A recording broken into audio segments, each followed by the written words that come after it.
E aí, galerinha, Rubinho mais uma vez aqui com vocês, aqui agora com o José, o matemático, pra gente tá trazendo um novo quadro aqui no Draw do Monarca, que é, a gente vai fazer uns reportes também nos nossos torneios semanais, ou quem sabe também torneios que a gente aparece mais aí, vai ser de acordo com o feedback de vocês. Então esse é o nosso episódio piloto. Então se apresente aí também, José. Fala galera, sou o Matemático, estou aqui junto com o Rubinho para a gente fazer uma apresentação principalmente do metagaming curitibano, né? A gente tem há muitos anos, eu acho que a gente tem uma facilidade de juntar muitos jogadores na loja. Então o exemplo em questão que a gente vai começar é um dia que a gente fechou 37 jogadores numa quarta-feira. A gente quer começar a montar o nosso próprio metagame e postar para vocês, porque a gente tem decks diferentes. A gente tem um metagame bem exclusivo, digamos assim. Perfeito. E aqui também uma leve ilustração para vocês de como é o nosso torneio. Aqui tivemos, como o José falou, 37 players nesse dia aqui, então pode ver a loja lotada. Aqui temos os dois campeões, o Carlinhos e o Zonato, né? Então a gente vai falar um pouquinho dos decks deles para vocês também aqui. A gente tem as listinhas para vocês. Então é aqui um pouco mais do torneio, da gente jogando. Então apareça você de Curitiba, região aí, apareça lá pra gente jogar junto também, beleza? E é isso, sem mais delongas, bora lá então, bora pra gente ver o nosso metagame aqui do nosso semanal de toda quarta-feira. Pra quem não sabe, toda quarta-feira às 7h30 a gente joga lá na taverna. Então bora lá, abrindo o nosso metagame aqui, tivemos de 37 players, tivemos muitos decks diferentes. Pode ver aí que o gráfico ficou até gigante, né? E não tinha nem como a gente colocar como outros, porque realmente teve uma variância muito grande de deck, né? O maior ponto é dos 37 jogadores, a gente teve 22 decks diferentes. Então, assim, o outro seria a fatia gigante. Então, a gente precisou abrir todos os decks, né? A gente tem uma presença grande. Foi culpa nossa, o Rubinho também está incluso, que a gente foi testar o deck novo da Baleia, o B-Helix. Então, a gente estava... Teoricamente, o time todo do Monarchs que jogou na loja já estava com o deck. Então, a gente ficou com uma porcentagem um pouco maior. Mas a gente tem, né, já na loja um crescimento muito grande do Dread, que é o deck que tá aparecendo bastante. Affinity com o Dota, que é o padrão. Glee deu uma baixada, tava com uma porcentagem mais alta até um tempo atrás, mas agora baixou um pouquinho, né? E principalmente, né, o número de one-offs, né? Os decks que foram várias uma cópia. Porque a gente tem muitos jogadores na loja que eles têm padrões de jogar muito com seus pet decks, né? A gente tem quem joga com BG Aristocratas, por ser no pet deck. A gente tem quem joga com Infect, por ser pet deck. Então a gente tem sempre essa variedade muito grande, porque o pessoal gosta, sim, de jogar com pet deck e não joga mal, tá? É difícil de enfrentar essa galera, porque eles jogam há 2, 3 anos com o mesmo deck. Então é um negócio chato. E aí, como a gente pode ver, ele teve várias coisinhas diferentes, né? Do Hot Dogs ao Infect, daí até mesmo o Monohead Pingers venceu com o Dota. Teve os G-Peticionários. Então, pra quem gosta de deck, o meta... O pessoal pergunta, né, quando a gente vem conversar do meta daqui de Curitiba. E, cara, é literalmente uma selva. Você não consegue esperar. Vocês vão ver nas próximas semanas. A gente vai estar trazendo aqui. Esse metagame aqui nunca se repete. Vai sempre estar mudando, porque não dá pra influenciar do que vai ter uma semana pra outra. Como é de praxe, alguns decks se repetem ali. O Affinity sempre vai ter um ou outro. O Kudota sempre tem um ou outro. Mas você sempre vê uns decks muito nada a ver aparecendo, BW Blade, um Jeskai Ephemerate, faz muito tempo que a gente não ouve falar, né? Mas daqui aparece direto. Então tem muita mudança aí, muito legal. E agora, vamos lá direto também para os nossos decks dos campeões, né? Como a gente teve aqui o Carlinhos e o Zonato, né? O Zonato foi o campeão. Eles foi com os decks que estavam, inclusive, ali os últimos, né? Ele tava, um campeão foi o RG Ponza e o segundo ali foi um Jun de Glee também, né? Então bora lá começar com a lista do Zonato, né? Que foi o top 1. Os dois fizeram 4-0. E também, um disclaimer bem rápido, né? A gente aqui em Curitiba, independente do número de jogadores, a gente sempre faz 4 rodadas, né? Então, como é um torneio semanal, um torneio mais amistoso, a ideia é a gente se reunir para jogar, então, e não chegar em casa 2 horas da manhã, porque se a gente fosse jogar, a gente ia ter mais uma rodada também com esse número de players, né? Então ali a gente joga sempre 4 rodadas e acaba que às vezes tem 2 ou até mesmo 3 campeões ali. Então bora lá pra lista aqui do Zonato, né? De Jundigli. Foi o campeão da semana aí. Levando com um deck que eu gosto bastante, tá? É bem parecido, inclusive, com a lista que eu jogo do Jundigli ali. Com a base de mana sem as breeds, né? Que foi o que a gente comentou na última ali.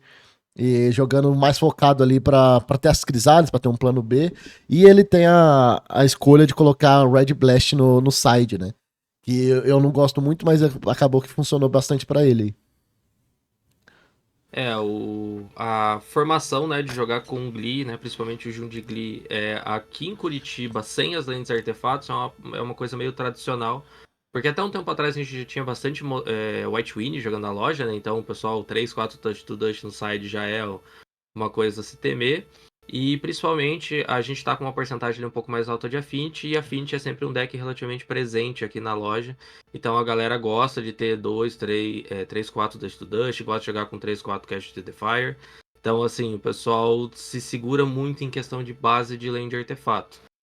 E falando agora das matches, né? O que o Zonato enfrentou para chegar nesse título. A primeira rodada ele pegou um Hot Dogs, conseguiu ganhar de 2-1, a match onde os Snuffout tiveram que brilhar. O deck teve que se segurar, tanto que se eu me lembro que eu tava assistindo a partida dele, porque na primeira rodada eu peguei Infect, então em questão de 8 minutos minha partida já tinha acabado. Eu fui assistir ele perdeu o G1, né? Por questão de não ter tanta remoção. Quer dizer, acho que ele nem tem, não tem Não, remoção não no tem. G1. E aí ele foi no G2, G3, equipando isso na Fault e conseguindo segurar o jogo depois. Pegou na segunda rodada um Dread, levou de 2-0, né? Combo ganhou. Terceira partida ele pegou um Fadas, que é uma partida que, né? Você resolvendo Crisales nessa match, você ganha uma vantagem muito grande. Então foi o que ele correu atrás. E ele tem os Red Blast Não, também, né? Que deve ajudar bastante nessa é, partida. O sim, sideboard dele foi bem cirúrgico, vamos dizer assim, né? Porque contra a fada ele tem Breath Weapon e o Red Blast. Sem contar as Crisales main deck, né? Então, basicamente, não precisa nem combar. exato. O deck ele já segura bem main deck, né? No side, então o deck melhora bastante essa partida. E na última rodada pegou um Grixis Familiar, também é um outro pet deck de outro jogador da loja que gosta de fazer um control, mais control ainda do que o Familiars já podia fazer, né? Então levou apenas do Dread, ele levou de 2-0, as outras partidas ele teve que ganhar tudo de 2-1, que o deck não deu uma patinada na G1. Cara, eu acho que é o costume de quem joga de Jun de Glee, ou até mesmo de Glee, né? Ele se adapta muito de acordo com o oponente que tá jogando. O sideboard dele eu acho que é muito forte. Você poder tipo, jogar com Snuff Out, essas coisas. E além disso, você tem um plano de jogo que literalmente é só combar, né? Então, às vezes você pode simplesmente ignorar seu oponente e tentar matar por outras linhas ali. Então, por isso que eu acho que ele é um deck muito forte. Às vezes ele consegue ignorar o oponente e ainda assim consegue jogar um plano mid-range muito bom, principalmente pela engine de draws, né, que ele tem. Então, bem legal aí. Parabéns pro Zonato. Fazia tempo que o Zonato não aparecia, ele é um jogador antigo aqui de Curitiba. Ele não né, muito comumente joga Pauper, ele jogava outros formatos, até já vi ele jogando pré-release, Standard, Modern, formato mais competitivo, mas então ele apareceu aí jogando jogando Pauper e conseguiu já levar o seu 4-0 aí. E aproveitar o gancho, porque tanto em relação ao Zonato que você falou agora, quanto o Carlinhos, que é a lista que a gente vai ver em seguida, são jogadores que não eram comum do Pauper, mas aceitaram um convite de algum amigo, de algum colega, vamos lá jogar um Pauper, e até o Carlinhos mesmo fala, ele fala, cara, que jogar com deck comum, o negócio deve ser fraco, não tem potencial o jogo e tudo mais, e foi só largar um deck na mão que a pessoa viu que o Pauper não é um power level baixo, não é só a carta, só flavor text que não faz nada. O formato ele é bom, ele é formado de carta comum, mas os decks, né? O metagame sempre é muito bem distribuído, tem que pensar bastante, o jogo não é fácil, então a gente já tá pegando 2 players que vieram de Standard e Modern e estão vindo agora pro Pauper e começando a aparecer toda quarta-feira. O Carlinhos agora já é figurinha carimbada da loja. E O, falando nisso, ele veio com o pet deck dele. Que ele falou, ele olhou pra mim e falou, ó, coloca pet deck e um pra mim. E aí eu olhei pra mão dele, 2 Thermocash, eu falei, Carlinhos, vai embora dessa loja, pelo amor de Deus. Engraçado que ele jogou com vários já, né? Ele tava jogando bastante com o Jun de Glee, jogou de Affinity, foi pro Fire também, mas daí estacionou agora aí no LD e é um deck que tá sumido faz bastante tempo, né? Ele tá ressuscitando aí o deck, porque ele agora tá mais encarnado na versão RG Ramp, que é literalmente colocar criaturas grandes. Mas aqui ele meio que fez uma mescla dos dois, né? Ele tá com Crisales, ele tá com os Eldrazi ali. Mas, por exemplo, ele não usa a gatinha, que é uma carta que eu acho muito forte. Ele colocou ali, tá usando os LDs no lugar, né? E até mesmo fez uma distribuição, por exemplo, ele não joga com 4 Avenge Hunter, joga apenas com 3. Tem 3 Outsar. Então ele acabou mudando um pouquinho desses números, né? Ele tá jogando somente com 2 Hydras. Inclusive, eu acho estranho jogar com Hydra nesse deck. Eu e o Joaquim já falamos bastante sobre isso. Que, cara, você tem que ter muita sorte da Hydra não cair no cascata ainda. Aqui nesse deck tem 7 cascatas, né? Imagina você fazer um. Claro, você pode ver o sonho de fazer dinossauro pra pirata pra Avenger Hunter. Ou você pode fazer tipo um sonho de Boring Party pra Hydra. Daí você fica triste. Daí você não tem muito o que fazer, né? Mas é legal que ele meio que ressignificando o deck aqui. Faz sentido. E além disso, ele também tá usando 3 cópias de Elite Stampede, que é uma carta também que me surpreende estar nessa lista aqui. Não é uma lista tão focada assim em criaturas, né? Tem um número bem alto de criaturas, mas ele tem bastante altos que ele não pega, né? Por exemplo, os LDs aqui ele não vai conseguir pegar com o Elite Stampede. Então, é uma carta que me chama bastante atenção, sim. Eu queria até depois um report, vou tentar falar um pouco mais com o Carlinhos sobre o que é o desempenho dessa carta no deck, né? Mas, cara, é uma lista diferente. É uma lista realmente, acho que ele que criou essa lista, ele fez uma mescla do RG Ramp com o LD e conseguiu um resultado bem legal aí também, né?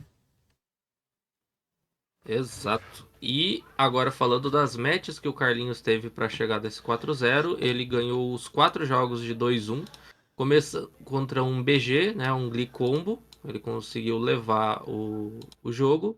Depois ele pegou um Infect, e olha que Me surpreendeu até agora, tá? Infect e Glee Combo, os 2 matches é pra ser ruim pra esse deck, né? essas duas matches que eu olhei e falei, como ganhamos? Com muita removal. Eu olhei pra lista e falei, cadê? Mas tá bom. Depois ele pegou a match dos sonhos, até eu lembro a alegria dele quando saiu a lista, que ele pegou um Flickertron, ou seja, os LD, né, agradece. E na última rodada ele pegou um Elfos, né, também. Imagino que deve, por tudo por 2-1, eu não sei como que ele se virou em lógica de side, né? Imagino que tanto pro Glee quanto pro Infect e pros 2 primeiros no caso, eu acho que o LD deve ter tomado conta no early game a ponto do cara nem conseguir fazer board direito, porque realmente ele não tem removal, então a forma dele atacar um Glee combo ou um Infect é acertar as lanes todo turno pro cara não conseguir fazer mais do que uma spell por turno. É o. É o famoso se não jogar. Só assim, LD na play, cara. Não, dá um Thermocast na 2, um Vulik na 3, acabou o jogo, mano. Que na volta já vem um Avenge Hunter, na volta e depois vem um Boring Party e é só pedrada. Não para mais, né? Então eu acho que deve ser isso, mano. Ele deve ter dado na play ali, conseguiu arrancar 2 lands e acabou que atrapalhou bastante o desenvolvimento do jogo aí. Não tem como, né? Depois, tipo, o Infect, o que o Infect faz quando você já tem 12 de poder na mesa? É muito difícil passar por cima, né? A não ser que tenha alguma coisa que dê imbloqueável, né? Mas realmente. E, cara, me surpreendeu muito, tá? Pelas matches que você falou. Matches realmente difíceis pro LD. Acho que a única match que ele realmente viveu o sonho aí foi na terceira contra o Tron. Mas o resto, tudo match difícil, tá? Até mesmo Elfos, eu fico imaginando. Elfos nem liga muito pra base de mana, né? Então, se você, por exemplo, consegue. Se de alguma maneira o Elfos conseguir fazer uma Titânia, acho que já acabou o plano de LD, né? Ele vai ter que tentar resolver na canonada.